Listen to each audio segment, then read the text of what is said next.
हर साल जलवा ढारे अइबा तोहरो इलाका बाबा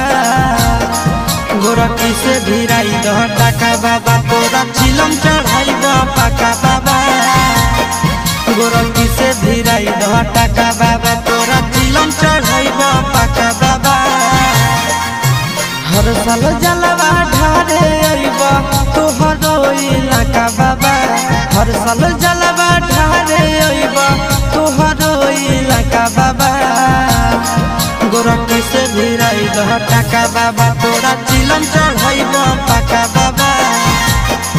गोरखी से भिराई दह टाका बाबा तोरा चिलम चढ़ाई